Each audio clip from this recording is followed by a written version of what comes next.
नमस्ते। जो हमारा आज का टॉपिक है वो ट्रिक फॉर सेलेक्टिव टेंस होता है। हमारे जो एग्ज़ाम होता है, कोई भी इंग्लिश का एग्ज़ाम होता है, तो उसमें जो 4 ऑप्शन दे दिए जाते हैं, पूछा जाता है, ज़्यादातर इसी तरह से पूछा जाता है कि इसमें बताइएगा कि प्रेजेंट इंडेफिनिट का टेंस कौन सा है, पास्ट परफेक्ट का टेंस कौन सा है। इनमें से सेलेक्ट करने के लिए दे दिया जाता है। सबसे ज़्यादा जो क्वेश्चन बनते हैं वो पास्ट वाले पे बनते हैं। अब आज के में हम आपको बताएंगे प्रेजेंट इंडेफिनिट, पास्ट इंडेफिनिट और फ्यूचर इंडेफिनिट को कैसे पहचाना जाता है, कैसे समझा जाता है या कैसे बनाया जाता है, छोटी सी ट्रिक्स के जरिए, फॉर्मूले के जरिए। तो आपको पसंद आए, समझ में आए तो प्लीज़ वीडियो को लाइक, शेयर और चैनल को सब्सक्राइब जरूर कीजिएगा और बेल आइकन पर क्लिक करना ना भूलिएगा। तो हमारा पहला जो है प्रेजेंट इंडेफिनिट टेंस हम पढ़ेंगे यहाँ पर। आज हमारा जो इंडेफिनिट टेंस के बारे में बताएंगे तीनों के। तो पहला आता है प्रेजेंट टेंस। प्रेजेंट टेंस हमारा जब होगा प्रेजेंट इंडेफिनिट, तो उसकी लास्ट में हमारा होता है ता है, ती है, ते है, हूँ, या जैसे मैं हूँ, मैं खा रहा हूँ, मैं खाता हूँ, इस तरह से वर्ड आते हैं। होता है हेल्पिंग वर्ब क्या होती है कि डू या डज होती है इसमें, या एस लगा होता है, वर्ब की फर्स्ट फॉर्म होती है। एस या एस सिंगुलर प्लूरल के अकॉर्डिंग लगता है डू डज। प्लूरल होगा तो डू लगेगा और सिंगुलर होगा तो डज लगेगा। सिंगुलर प्लूरल के बारे में हम आपको बता चुके हैं, आपको बेसिक से सब जानते भी हैं। आप इतना बड़ा एग्जाम दे रहे हैं तो बाकी इसकी वीडियो बनी हुई है अलग से। तो अब बात करते हैं इसे बनाने की। इसके फॉर्मूले चलते हैं। पहला जैसे सेंटेंस एक तरह का ये होता है कि पॉजिटिव हो गया सीधा, एक इंट्रोगेटिव हो गया, एक नेगेटिव हो गया। इंट्रोगेटिव में भी दो तरह के बनते हैं। एक तो क्वेश्चन वाले होते जो क्या से शुरू होते हैं, क्या तुम खाना खाते हो, क्या तुम बाहर जाते हो, क्या तुम गाना गाते हो, ऐसे बन गए। और एक होता है तुम कहाँ रहते हो, जिसमें बीच में आता है क्वेश्चन में WH वे टाइप वाले बोलते हैं उनको। तुम कहाँ रहते हो, तुम क्या करते हो, तुम क्या खाते हो, तुम कब सोते हो, तुम कब जागते हो, इस तरह के जिसमें बीच में क्वेश्चन मार्क आएगा वो वाले होते हैं। तो पहला हम सिर्फ सिंपल आज के इसमें इतना ही बताएंगे, शॉर्ट में बताएंगे, ट्रिक के जरिए समझना होगा। बाद में हम इसकी बड़ी सीरीज लेकर आते रहेंगे। वह हॉकी खेलता है। तो अब हमारा क्या पहले आता है फॉर्मूला, हमारा ये बनता है कि सब्जेक्ट आएगा, फिर वर्ब आएगा, फिर ऐसे आएगा हमारी सिंगुलर प्लूरल के अकॉर्डिंग, तो फिर हमारा ऑब्जेक्ट आ जाता है। अब बेसिक से हम देखें तो एक स्ट्रक्चर होता है सब SVO, subject verb object. Sentence का स्ट्रक्चर क्या होता है SVO, सब्जेक्ट वर्ब ऑब्जेक्ट। कई बार क्वेश्चन कई बड़े बड़े एग्जाम्स में आया हुआ है कि एक सेंटेंस का स्ट्रक्चर क्या होता है। तो शॉर्ट में लिखा है, इस तरह से भी लिखा हुआ आता है कि वो दे देंगे OVS, इस तरह से दे देंगे। तो सही क्या होता है SB होता है, सब्जेक्ट वर्ब ऑब्जेक्ट। अब हमारा सब्जेक्ट क्या है, वह हॉकी खेलता है। तो ही प्लेज हॉकी। अब ये होता हमारा कि जैसे प्लूरल में कि वे हॉकी खेलते हैं, तब भी हमारा दे लग जाता है, और they play hockey. Sita hockey खेलती, Sita plays hockey. Ram hockey खेलता है, राम प्लेज हॉकी। तो बनाने का तरीका सारे सेंटेंसेस का यही, इससे ज़्यादा अलग नहीं होता है। अब नेक्स्ट एग्जाम्पल हम आता है क्या वह हॉकी खेलता है। अब क्या वे हॉकी खेलते हैं, क्या सीता हॉकी खेलते हैं, क्या राम हॉकी खेलता है, क्या हम हॉकी खेलते हैं, उसके अकॉर्डिंग सिंगुलर प्लूरल मतलब चेंज होगा। डू डज यहाँ पर बस डू डज ही चेंज होगा। प्लूरल है तो डू है, सिंगुलर है तो डज। सब में आगे यही होता है। तो हमारा क्या सिंगुलर है वह। और बनाना फॉर्मूला क्या है, पहले डू डज आएगा, डज, फिर सब्जेक्ट आएगा डज, ही प्ले हॉकी। हमारा सेंटेंस कुछ भी हो सकता है, वो इस तरह से। फिर वह हॉकी नहीं खेलता है, तो पहले सब्जेक्ट आएगा फॉर्मूले के, फिर डू डज आएगा, फिर नॉट आएगा, फिर वर्ब आती है, फिर ऑब्जेक्ट सबसे लास्ट में आता है। अब हम जैसे सेंटेंस में पूछा जाता है एग्जाम में, हमसे पूछ ले कि बताइए इन सेंटेंस में प्रेजेंट इंडेफिनिट कौन सा है। तो प्रेजेंट इंडेफिनिट की पहचान ये है कि डू डज या एस या ES होगा तो प्रेजेंट इंडेफिनिट टेंस होगा। यहाँ पर देखिए डू डज के साथ तो सेकंड फॉर्म भी दे देते हैं, वहाँ गलत हो जाएगा सेंटेंस। 4 ऑप्शन आपको पहचानने, डू डज होगा प्लस वर्ब की फर्स्ट फॉर्म होगी, या सिर्फ S या ES होगा। डू डज नहीं होता तो S या ES होता, जैसे इसमें S है, डू डज नहीं है, तो आपको प्रेजेंट इंडेफिनिट की पहचान इस तरह से करनी होगी। वह हॉकी नहीं खेलता, फिर subject he does not play hockey. Subject do does not, verb plus हमारा फॉर्मूला ये है। फॉर्मूले सिर्फ मैथ में नहीं होते, इंग्लिश में भी होते हैं। वह हॉकी कहाँ खेलता है? अभी वे टाइप क्वेश्चन वही टाइप वाले क्वेश्चन वाले होते हैं। अब पहले ये वर्ड पहले आएगा, जो भी क्वेश्चन वर्ड हो, कहाँ, कब, कैसे, क्यों, कोई भी वर्ड हो वो सबसे पहले आता है। तो वेयर, कहाँ को इंग्लिश में वेयर, फिर डू डज में से आएगा तो where does he play hockey. अब एक मार्क ऑफ इंट्रोगेशन का भी ध्यान रखना है आपको।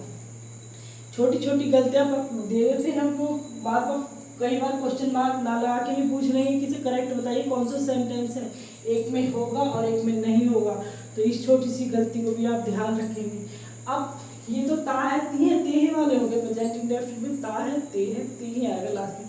जैसे खेलता है, खाता है, जाता है, नहाता है, पढ़ता है। अब आता है पास्ट। तो पास्ट तो मतलब भूतकाल में घटना हो चुकी है। तो खेलता था, खाता था, गाता था, पढ़ता था या पढ़ते थे, पढ़ती थी। तो लास्ट में थे या कई बार ई भी आया, जैसे खेला, खेली, एक ही मात्रा में से खेले, इस तरह की वर्ड की वह खेले। तो इस तरह के पास्ट में ही आ जाते हैं, या आ की मात्रा की वह खेला। या था, खाया था, गए थे, इस तरह से बस ता थे तक ही नहीं आता। गए थे, गए थे, खाए थे, पिए थे। तो ये आता है पी की, पिए में बाद में ये आता है, तो इसकी सिर्फ लास्ट वाले वर्ड दे दिए जाते हैं। अब इसकी पहचान क्या, डिड होगा, ये वर्ब की सेकंड फॉर्म होगी। पास्ट इंडेफिनिट की पहचान इजी है। डिड है क्वेश्चन वाले या नेगेटिव वाले हैं तो डिड होगा। अब बात अदरवाइज सेकंड फॉर्म होती है। तो वह हॉकी खेलता है, सेम सेंटेंस है। खेलता है तो खेलता प्रेजेंट में, खेलता था मतलब खेलता था भूतकाल में बात चली गई।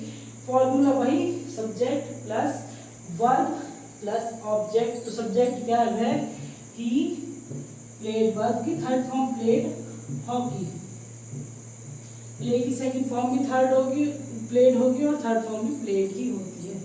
क्या है, हॉकी खेलता, सब्जेक्ट डिड आएगा पहले हमारे फॉर्मूले के अकॉर्डिंग, तो डिड। फिर क्या है हमारा सब्जेक्ट ही है, फिर हमारी क्या है वर्ब की फर्स्ट फॉर्म लेगी, डिड लग गया था, वर्ब की फर्स्ट फॉर्म लेगी डिड ही प्ले।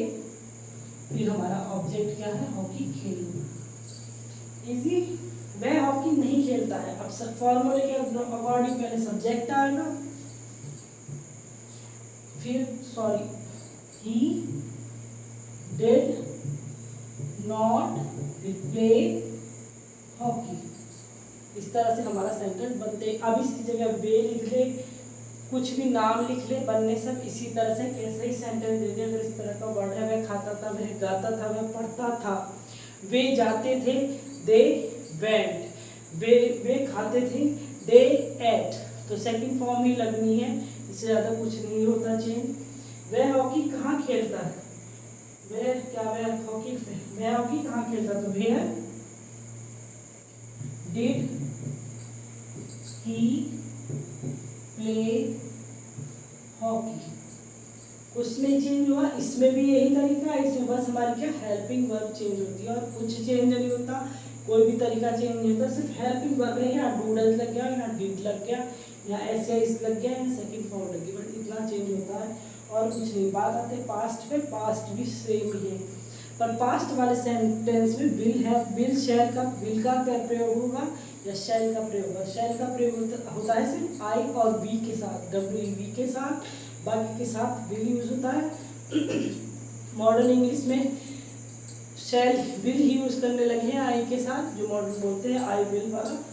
तो फ्यूचर में क्या होता है, गाय वह खाना खाएगा, वह जाएगा, वह नाचेगा, वह पढ़ेगा। तो फ्यूचर में मतलब भविष्य में बता दिया है। तो गा गी गे इसकी पहचान होती है, लास्ट में आता है।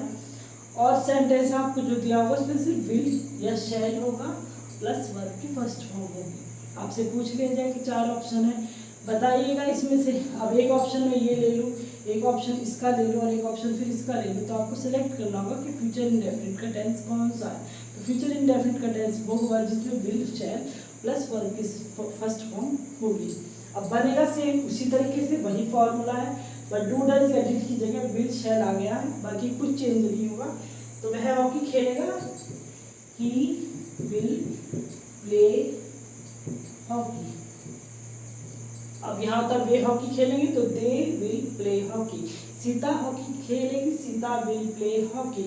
रोहन हॉकी खेलेगा, रोहन विल प्ले हॉकी। कुछ मैं हॉकी खेलूंगा तो मैं कैसे था, आई शैल आएगा, आई शैल प्ले हॉकी, फिर ऐसे रहेगा। हम हॉकी खेलेंगे, वी शैल प्ले हॉकी। बस इतना चेंज होता है। क्या वह हॉकी खेलेगा, सेम इसी तरह से बनेगा, यही फॉर्मूले है सब में, सिर्फ विल डू डज या डिड की जगह विल शैल लग जाएगा। तो विल ही प्ले हॉकी। कुछ चेंज नहीं हुआ है किसी भी सेंटेंस में, बस ये क्या है, ये फ्यूचर का है, ये पास्ट का है और ये प्रेजेंट इंडेफिनिट का है। वह हॉकी नहीं खेलेगा तो will he will not play hockey. वे हॉकी नहीं खेलेंगे तो they will not play hockey. हम हॉकी नहीं खेलेंगे तो we shall not play hockey.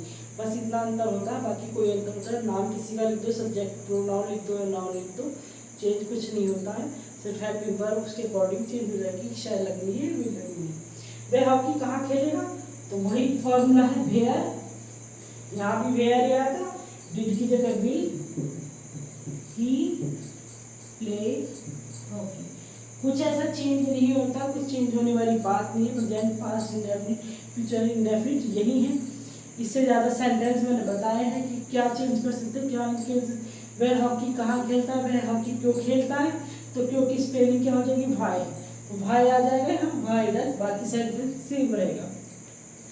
Plural भी है तो भाई, मान लो यहाँ पर वे होगा तो वेयर डज दे आ जाएगा, है प्ले हॉकी। बस इतना चेंज होता है। प्लूरल सिंगुलर या नाम है तो नाम है या तो दे की जगह नाम आ जाएगा, और कुछ ऐसा चेंज नहीं होता है, यही बनते हैं। इससे ज़्यादा कोई ये हार्ड चीज़ें नहीं है, इसीलिए मैंने 3 एक साथ बता दी। अगर कमेंट करके बता दीजिएगा, एक वीडियो सिंगल की पढ़ना चाहेंगे फिर भी तो सिंगल हो जाएगी, बाकी इन्हीं से आप समझ सकते हैं, सब कुछ नहीं है।